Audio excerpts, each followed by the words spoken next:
Something interesting happened to me recently. Google sent me this warning email saying my storage was 100% full. They gave me 28 days before my emails will stop working. Pretty scary, right? Now I had two options. Pay for more storage, it's 2 USD monthly per 100 gigabyte or 10 USD for 2 terabyte. Or I will need to find another solution. While these prices are not bad, it got me thinking. I already use Telegram to save the messages, to store big files, so why not to take it to the next level? Being the tech guy, I have curiosity about the stuff, so I saw this project as an exciting challenge. I came up with a plan.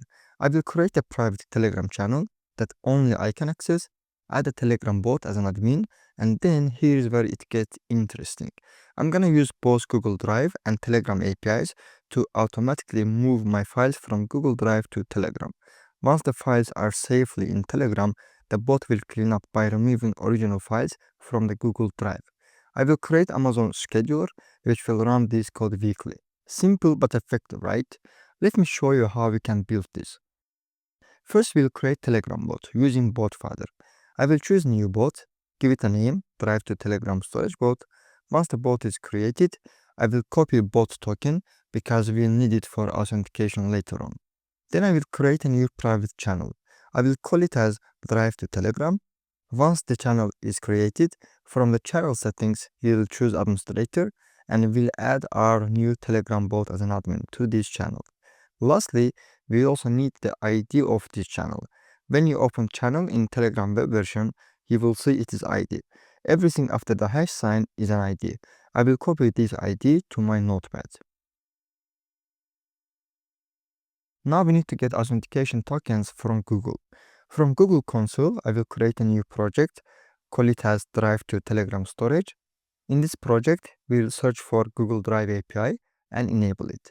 Once it's enabled, we'll go to credential section and here create authentication client ID. First, we need to configure authentication consent screen by choosing external user type.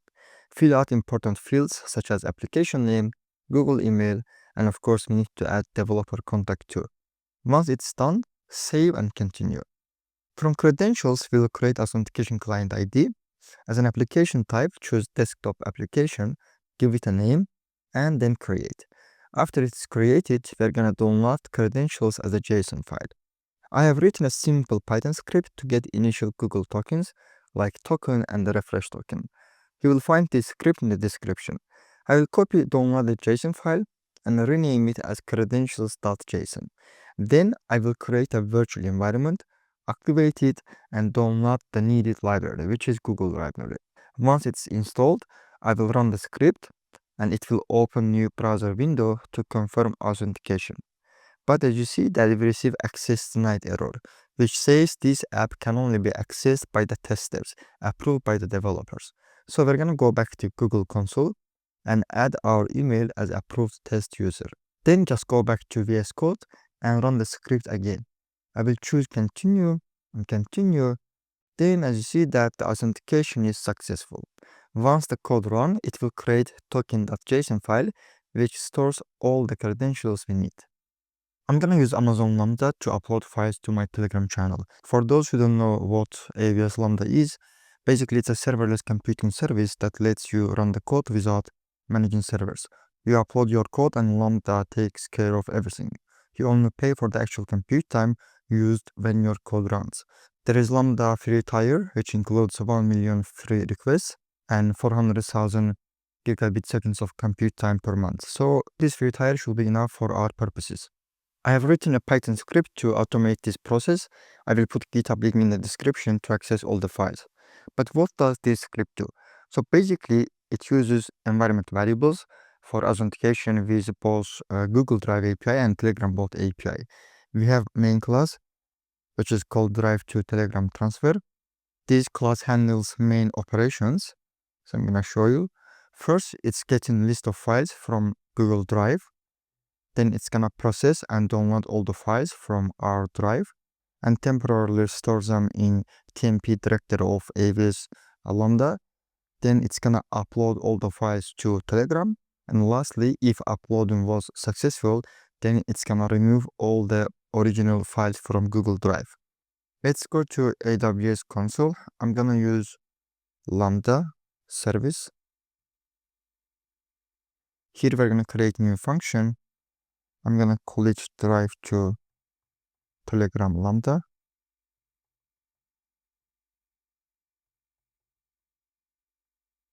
And we're gonna use Python. It is now created. Now we're gonna upload our code. So we have two options. We can upload as a zip file or Amazon S3 location, but I'm gonna use this zip file option. Let's go to VS Code. So basically this is the code I'm using, but the thing is we have some libraries that we have to install. That's why we're gonna make deployment package. But first let's create requirements file. These are all the libraries that are required. I'm gonna use pip install Fargate.package, but first we have to create this directory and package. Now let's copy our Lambda function to this package directory. And here we're gonna zip all the files.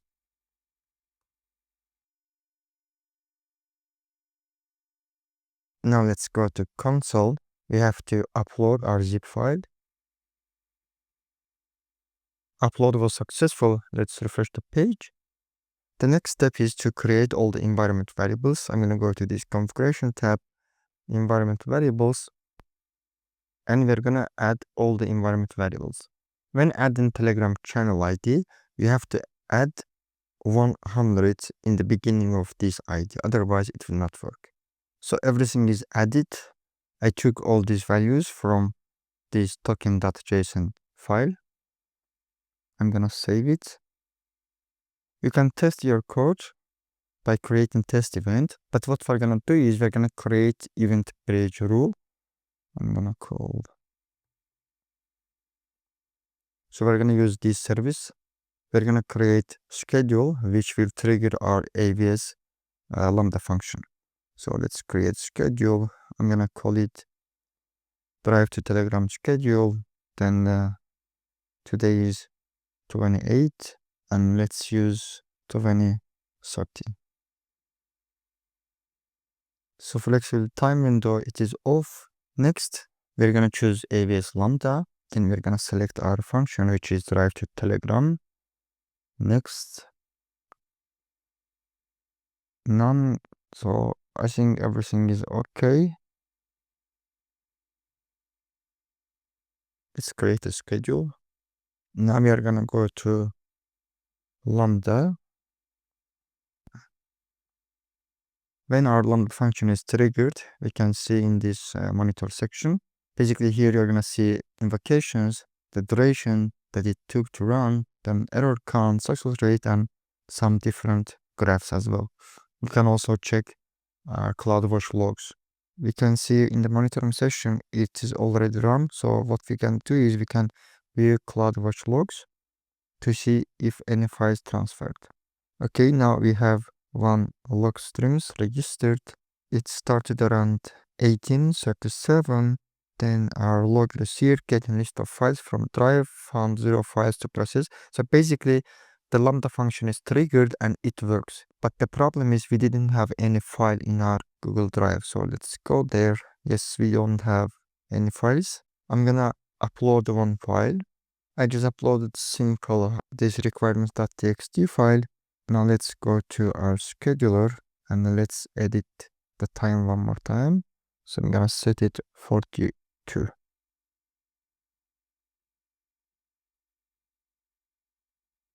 And let's go back to Lambda. Okay, now let's check these CloudWatch logs. Let's go to this log stream 1842. It started Lambda handler. It found one file to process.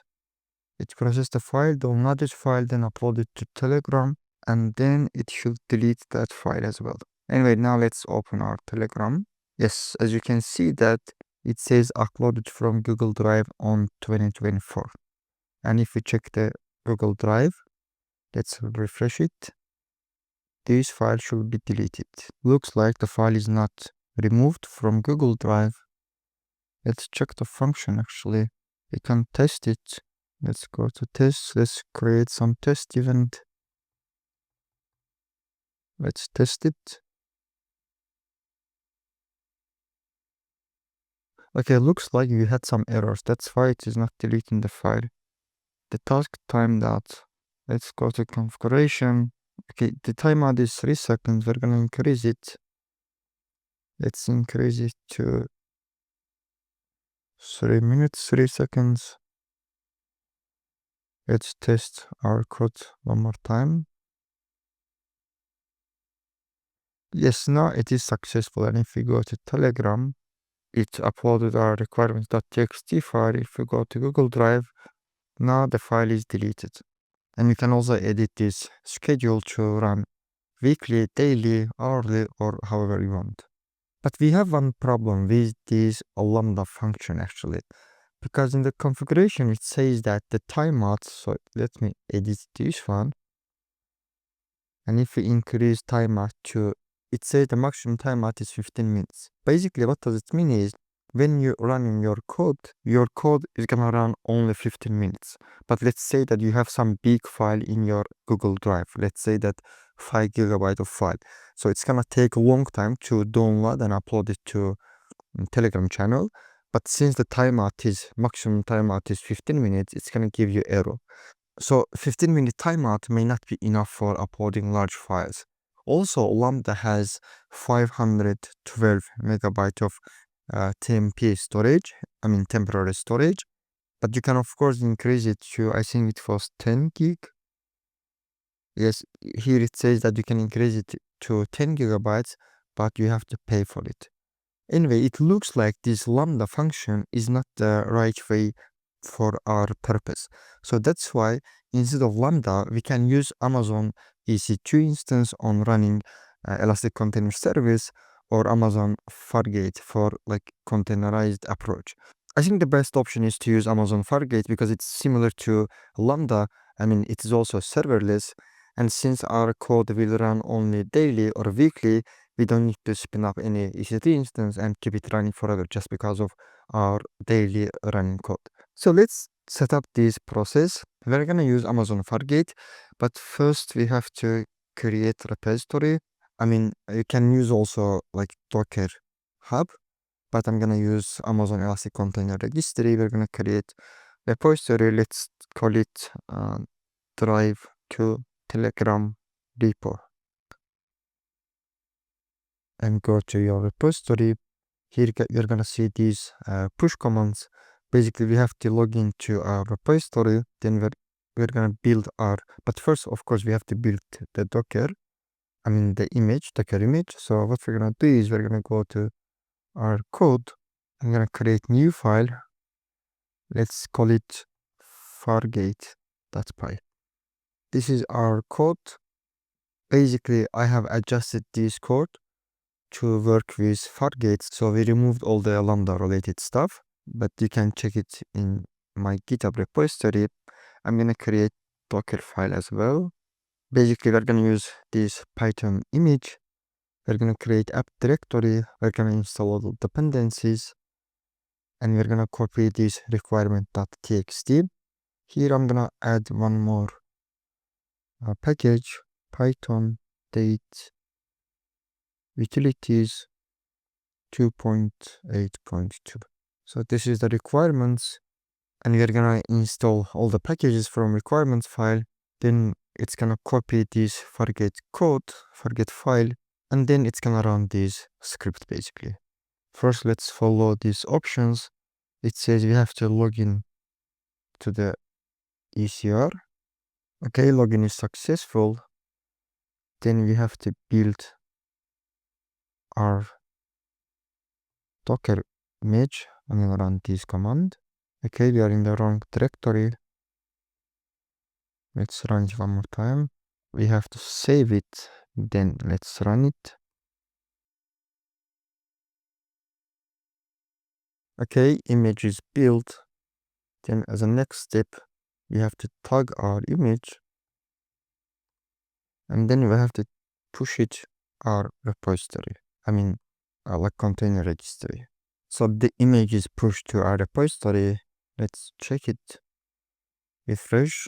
Yes, the image is here. The next step is gonna be create Elastic Container Service cluster. So let's go to clusters.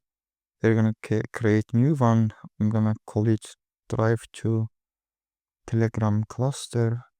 We're gonna use Amazon Fargate serverless option. Let's create this one. The cluster is created. The next step is task definition. We're gonna create new task definition. I'm gonna call it drive to Telegram task. We're gonna use Amazon Fargate. CPU is gonna be 1. Memory we can I think decrease it to 2 GB of RAM, and then everything is gonna be default. We don't need this port mapping, and here we need to add all the environment variables that we have in Lambda. So let's go to Lambda. Basically we need to copy all these environment variables to here. I'm gonna do that. Okay, I have added all the environment variables. I think we can keep as default all the other stuff. Let's create this task. The main thing we just forget, we're gonna call our container as drive to Telegram. Then we need to copy our image. We need to copy image URI, paste it here. That's it. Let's create. So all good. The next step is gonna be, we're gonna create again this event bridge rule and the scheduler. So let's go to schedules. I'm gonna create another one. I'm gonna call it Fargate. I'm gonna put it 2017. Flexible time window is off. We're gonna choose Amazon ECS.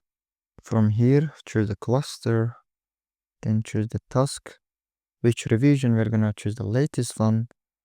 Task count is not needed. Compute options, we're gonna choose Fargate. Platform version, let's choose the latest one. And subnet. So basically what we can do is we can go to VPC. From VPC we're gonna get our subnets. We can include, right now I'm in Virginia region, so basically we have I think 6 subnets, but you can just choose one or you can choose everything, it doesn't matter. So I'm gonna put one subnet here. Then security groups, we're gonna create our security groups. Let's say drive to Telegram security group. So we don't need actually any inbound rules, and we need to have just outbound rules, which is just from everywhere. It's fine. I'm gonna create a security group. Then we're gonna copy security group ID. We're gonna put it here. We have also enabled public IP. So basically this is not best for security purposes. So it means that if you have a public IP, your task will expose to public network, I mean the internet basically. But if you disable this public IP, then you have to configure your networking so that your Fargate service can reach to Amazon container registry and container service. So we have to keep it enabled. The next, after schedule, we don't need to do anything. I think next, I think all good. We can create our schedule. To go to Elastic Container Service, because it should be triggered, we're gonna go to tasks. Let's refresh it. Okay, right now we have one task which is running. Let's go there. So currently it's in pending status. After it is done, we can check the logs to see that if it was successful or not. By the way, I have uploaded some other files to our Google Drive. Let's check if the task is done. I think we can see the logs right now. So it found 4 files to process. Download 100%. And the last one is lambda deployment.zip file, and it successfully processed that file. Let's check the task status.